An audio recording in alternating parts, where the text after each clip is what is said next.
While Ghostbusters, Frozen Empire can pick up where its 2021 predecessor left off, the sequel will be faced with a new challenge that the previous movie didn't have to deal with. 2021's Ghostbusters, Afterlife was a moderate success upon release, earning over $200 million on a budget of $75 million. This ensured that the reboot earned itself a sequel, and the relatively positive reviews received by Ghostbusters, Afterlife made this a promising prospect. While critics did call out the movie's lengthy runtime, pacing problems, and lack of scares, the movie's humor, heartfelt nostalgia, and universally enjoyable performances all earned acclaim. However, it was the reunion of the original Ghostbusters that was Ghostbusters, Afterlife's biggest selling point. That will change with 2024's upcoming Ghostbusters, Frozen Empire, a direct sequel to Afterlife that will bring the titular paranormal investigators back to New York for the first time in decades. Seeing Janine, Winston, Ray, and Peter Venkman reunited in their hometown promises to be a lot of fun, but Ghostbusters, Frozen Empire also has to devote significant screen time to Finn Wolfhard's Trevor, Paul Rudd's Gary Gruberson, Carrie Coon's Callie, and McKenna Grace's Phoebe, the new characters introduced in Ghostbusters, Afterlife. Ghostbusters, Frozen Empire must choose between the original heroes and their replacements.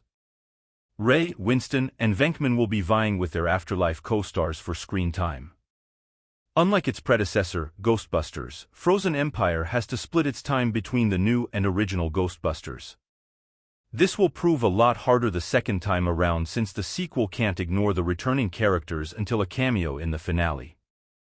The ending of Ghostbusters, Afterlife was effective precisely because viewers hadn't seen the old troupe reunited in decades, so it made sense for the reboot to build up to this moment while fleshing out the new cast members and their stories. Ghostbusters, Frozen Empire can't repeat this trick since the franchise's highly hyped reunion scene has now been and gone. Instead, since the initial introductions of Ghostbusters, Afterlife's new Ghostbusters have also already happened, the sequel needs to decide whether the bulk of its screen time goes to the new Ghostbusting group or Venkman, Winston, Janine, and Ray. There are solid arguments for both sets of characters getting the majority of the movie's limelight.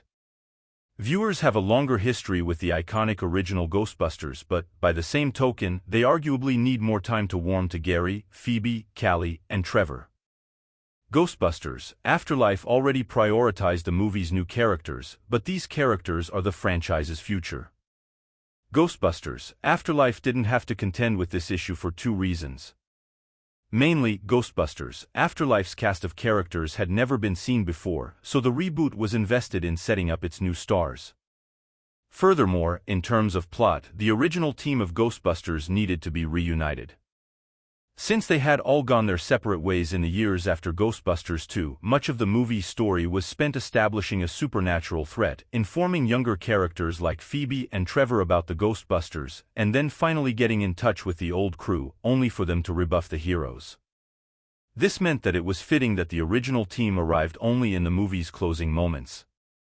However, the Ghostbusters are reunited in Ghostbusters, Frozen Empire, and the franchise's new characters are now well established, which makes it tougher to work out who the sequel's main protagonists are.